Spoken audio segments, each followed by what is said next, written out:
안녕하십니까, 홍철기입니다. 오늘은 2024년 3월 12일이고요. 오전 뉴스 시작하도록 하겠습니다. 지금 이재명 심상치가 않습니다. 토사구팽, 바로 이현욱이, 옆집의 이현욱이를 토사구팽했다라는 얘기가 돌고 있는데요. 이현주가 경선에서 이겼는데 이재명이 오히려 이현주에게 힘을 실어줬다라는 얘기가 나오면서 이현욱이 옆집 의혹, 분당 그 옆집 전세 의혹에 대해서 다 불어버리는 것 아니냐. 이재명 집에서는 초밥 10인분씩 먹었는데 그 옆집에선 도대체 무슨 일이 있었을까? 많은 분들이 궁금해 하셨는데 이제 곧 대형 폭로가 나올 가능성이 커졌다는 겁니다. 그 이유가 이현욱이가 성깔이 있고 뒤끝이 장렬하는 성격이라는 건데요. 자, 이재명의 사법 리스크 어떻게 될 것인지 알아보도록 하겠습니다. 3월 9일 민주당이 전략지역 경선 결과를 추가 발표한 가운데 경기 용인전의 결과가 눈길을 끌었습니다. 이탄희의 지역구인 용인정 경선에서 이현주가 이현욱 그리고 박성민을 이기고 공천을 따냈기 때문입니다. 이로써 용인정에서는 민주당 후보인 이현주와 국민의힘 영입인재인 강철호 전 현대로보틱스 대표 간의 거대 양당 대진이 확정됐습니다. 그런데 안규백이 전략공천관리위원장이죠.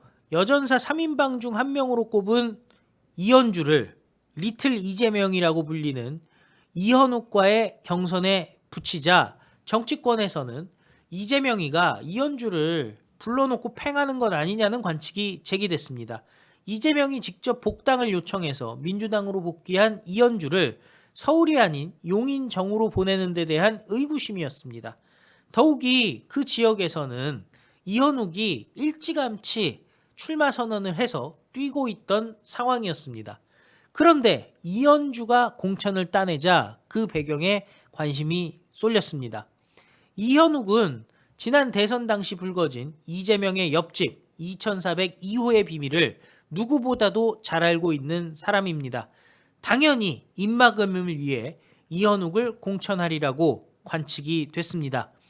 경기주택공사가 2020년 8월부터 이재명 부부가 사는 경기도 성남시 분당구 순회동의 옆집을, 그 아파트 옆집을 직원 합숙소로 썼다는 언론 보도를 계기로 국민의힘은 불법 사전선거운동 가능성을 제기한 바가 있습니다. 실제로 이재명의 부인 김혜경의 비서 역할을 한 배모 씨가 사적 통화에서 김혜경의 많은 음식 주문량에 대해서 의문을 제기하며 기생충을 언급하기도 했는데요. 사실은 이 김혜경이가 옆집에서 사전선거운동을 하는 이들에게 음식을 조달한 것 아니냐라는 의심이 제기됐기 때문입니다. 이에 대해 서정욱 변호사는 리틀 이재명, 이현욱이가 이재명의 허락을 받지 않고 무단으로 용인정에 갔다는 소문이 퍼져 있었다. 팩트하고 관계없이 그런데 팩트일 가능성이 높습니다. 라고 설명했는데요. 이재명 입장에서는 이현욱이가 국회 배지를 달고 활동하는 거 부담스럽다는 겁니다. 공범이기 때문이라는 겁니다. 이재명 입장에서는 이현욱이 자꾸 부각되는 게 리스크이기 때문에 출마를 허락하지 않았다라는 게 서정욱 변호사의 주장입니다. TV조선에 따르면 이 사건을 계속 수사 중이던 수원지검은 최근 택배 회사를 압수수색했습니다. 그 집에 누구 이름으로 택배가 왔었는지 어떤 물품인지를 파악해 용도를 따져보겠다는 겁니다. 택배 내역을 분석해서 공사 직원 외에 다른 사람들이 드나들었는지를 확인하려는 차원으로 보인다는데요. 경기주택공사는 전세금 9억 5천에 전용 면적 164평방미터, 그러니까 50평이 넘는 합숙소에 4명 직원을 넣었던 것으로 파악되고 있습니다. 이현욱은 선거사무소 활용은 경찰에서 이미 무혐의를 받은 사건이라며 의혹을 부인하고 있지만 서정욱 변호사는 선거법은 시효가 지났지만 GH 돈을 무단으로 사용했다면 업무상 배임이다라고 지적하고 있습니다.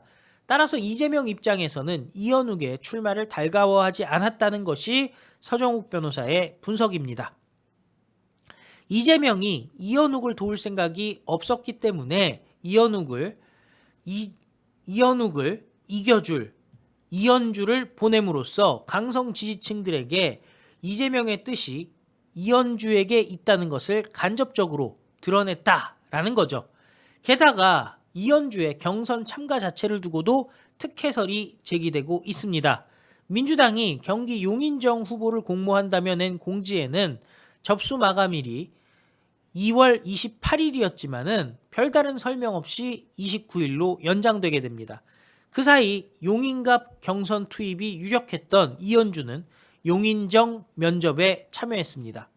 기존 출마자들은 공모기간을 늘린 건 이현주를 합류시키기 위한 특혜다라고 반발했지만 당은 여러 가지를 고려한 조치다라고 일축했습니다.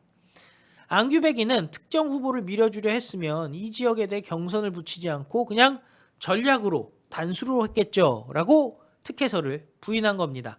하지만 전략지역구인 용인정에서 일반적인 경선 원칙 대신 국민경선 100% 방식으로 진행됐다는 점도 이현주를 밀어주기 위한 것 아니냐라는 분석이 나오고 있습니다. 국민경선 100%는 100% 여론조사로 결정하고 당원의 의견을 묻지 않는다라는 거죠. 이현욱은 정치권이나 강성 지지자들에게는 이름이 알려져 있지만 일반 유권자들에게는 지명도가 낮습니다. 반면에 이현주는 12년 동안 당을 6번이나 바꾸는 바람에 철새 정치인으로 워낙 유명합니다. 당연히 박성민 전 청년비서관 경선 경쟁자로서 용인은 철새 도래지가 아니다라는 말로 이현주를 저격하기도 했습니다. 하지만 노이즈 마케팅도 마케팅이고요. 무풀보다는 악플이 낫다는 말이 있듯이 관심, 인지도 당연히 이현주가 제일 높죠.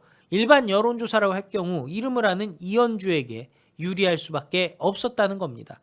이재명과 민주당이 그 점을 노리고 경선 원칙을 바꿨다는 의심이 나오는 배경입니다. 결국 이현주가 용인정의 후보로 결정됨에 따라 2402호의 비밀을 가장 잘 알고 있는 이현욱이가 앞으로 어떤 선택을 하게 될지 관심이 쏠리고 있습니다. 이에 대해 서정욱 변호사는 이현욱과 친한 사람이 법조계에 많은데 아주 성깔 있고 뒤끝 장렬이라고 들었다면서 이재명과 배임의 공범이기 때문에 이재명에게 커다란 사법 리스크가 될 가능성이 크다라고 전망을 했습니다. 결국 이재명의 측근이 이현주에게 자객공천에 당한 것이다 라는 얘기가 나오고 있는데요.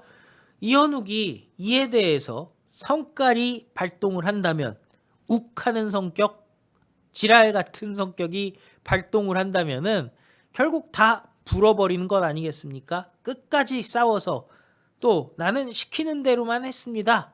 이 한마디면 되는 거죠.